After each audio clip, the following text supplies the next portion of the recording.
আমি এই স্কুলের একজন প্রাক্তন ছাত্র। আমি দীর্ঘদিন এখানে লেখাপড়া করছি। আমাদের সাথে আলী আহমদ, তারপর খুরশেদ, ইব্রাহিম ভুঁইয়া সহকারে একই স্কুলে লেখাপড়া করতাম। এখানে জরাজীর্ণ অবস্থায় আমরা এখানে এই স্কুলটা এখনও দেখতে পাই।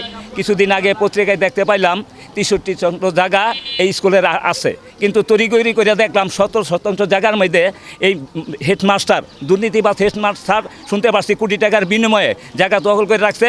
এই জায়গাটা বেদখল করে তড়িগড়ি করে সরকারি জায়গায় ওয়াল এবং এই জায়গায় ওয়াল করে গাঁট কেটে লাইছে। এই আমরা হেডমাস্টার দুর্নীতিবাদ হেডমাস্টারের বিচার চাই এবং এই যে পর্যন্ত না হয় দরকার পড়ে আমরা সড়ক অবরোধ করবো। এটার জন্য ডিসিএসপি প্রধান মনে হইলে শিক্ষামন্ত্রীর কাছে আমরা যাবো। শিক্ষামন্ত্রী যাবো, শিক্ষা খাতে সে কেন দুর্নীতি করলো, শিক্ষা খাতের জন্য আমরা চেষ্টা করবো এখানে পরিপূর্ণ জায়গা যেই পর্যন্ত ফয়সালা না হবে এই পর্যন্ত জানে এখানে ওয়াল দেওয়া না হয়।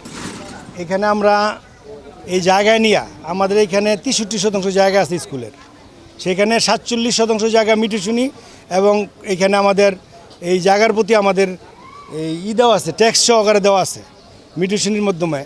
এই জায়গাটার মধ্যে এখন যেই জায়গাটার মধ্যে বাউন্ডারি করতেছে অনলি 18% জায়গার মধ্যে এরা বাউন্ডারি করতেছে, আর যেই জায়গাগুলো আছে এগুলো বাদ দিয়ে বাউন্ডারি করতেছে।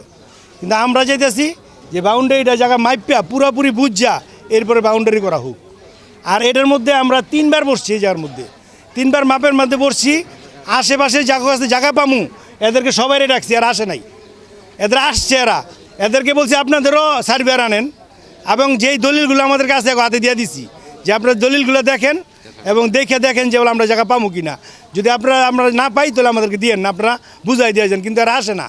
আজকে যাই হোক, কিন্তু একটা কুচক্রি মহল হেডমাস্টারের সাথে যোগ সাজন হইয়া এই যে বাউন্ডারিটা দিয়া যদি 18% জায়গা যদি বাউন্ডারি দেওয়া হয় তাহলে আমাদের পূর্বের যে জায়গাগুলো 47% কিংবা 63% জায়গা আছে এই জায়গাটা বেদখল হয়ে যেতেছে না। তাহলে আমি এটার বিরুদ্ধে তীব্র প্রতিবাদ জানাই যারা এই কাজটা যোগ সাজন করতেছে। আমাদের এই তাৎখানা সরকারি প্রাথমিক বিদ্যালয় স্কুলটি অনেক অবহেলিত। দীর্ঘদিন যাবৎ এই স্কুলের সম্পদ প্রতিবেশী ভূমিদস্যুরা দখল করে রেখেছে। এটা নিয়ে দীর্ঘদিন যাবৎ আমাদের মধ্যে স্থানীয়দের মধ্যে তাদের সাথে বিরোধ চলছে। আমরা রোজার 1 সপ্তাহ আগে 2বার বসছি।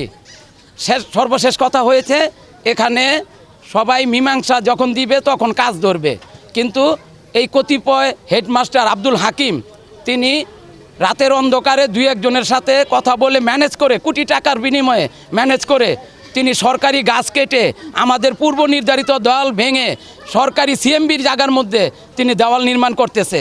এর প্রতিবাদে আজকে এলাকাবাসী ফুঁসে উঠেছে।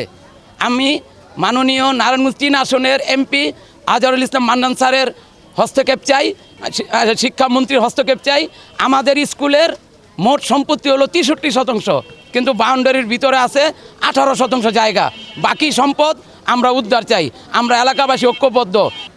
এখন এলাকাবাসী আমার বিরুদ্ধে যদি অভিযোগ করে আমার তো কিছু করার নাই। এখানে আমি যেটা বলি, স্কুলে একটা কাগজ ছিল না, দলিল ছিল না, পর্চা ছিল না, কিচ্ছু ছিল না। এটা আমি নিজ উদ্যোগে শিক্ষা অফিসারের পরামর্শে আমি বিভিন্ন জায়গায় দৌড়াইয়া নিজের পকেটের টাকা খরচ করে আমি উঠাইছি। দলিল ছিল না, দলিল উঠাইছি। পর্চা ছিল না, পর্চা আনা হয়েছে। তারপরে আপনার বিভিন্ন জায়গায় দৌড়াদৌড়ি করছি, দৌড়াদৌড়ি করে 3বার নাম আবেদন করছি। 2বার আবেদন বাতিল হয়েছে, পরবর্তীবারে নাম জারি হয়েছে। নাম জারি হওয়ার পরে আপনার বাউন্ডারির জন্য আবেদন করা ছিল, তো হঠাৎ করে বাউন্ডারি পাস হয়েছে এবং আপনার অফিস থেকে বাউন্ডারি করার অনুমতি দিছে। আপনার এলজি অফিস থেকে মেপে গেছে, ওনারা মাইপা গেছে, মাপ নিয়ে গেছে আনুমানিক যে এখানে সীমানা প্রাচীর আগে পূর্বের যে সীমানা প্রাচীর আছে ওই অনুযায়ী ওনারা মাপ নিয়ে গেছে। তারপরে নামজারি হয়ে যখন আমার কাছে হাত কাগজপত্র আসলো তখন এলাকাবাসী সবাই আমি জানাইলাম যে ভাই আপনাদের এই স্কুলের এই অবস্থা কেন? আপনার স্কুলে আপনার ওনারা বলে 30% জমি, তা আমি দলিল উঠাইছি 63% জমি। 63% জমি আর এসে 47, আমি 47 নামজারি করাইতে পারছি। তারপরে এলাকাবাসীকে সবাইকে বলছি যে ভাই এই বৃত্তান্ত আপনার কাগজপত্র দেখেন, এখন এলাকার যেহেতু বাউন্ডারি আসছে এলাকার সীমানাটা নির্ধারণ করে দেন, আপনার এটা উদ্ধার করেন।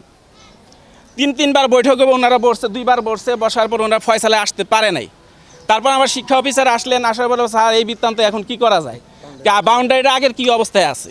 সে অবস্থায় থাকলে সেই অবস্থায় আপাতত হয়ে জায়গার জমি ওনারা উদ্ধার করবে, সমস্যা কি? বাউন্ডারি কাজটা তার ফেলে দেওয়া যাবে না, এটা একবারে আসছে, আবার এখন যদি বাতিল হয়ে যায়, চলে যায়, তো কত বছর পরে আসে তার তো ঠিক নাই। আপাতত বাউন্ডারিটা হইতে থাক, ওনারা জমি জমা উদ্ধার করতে থাক।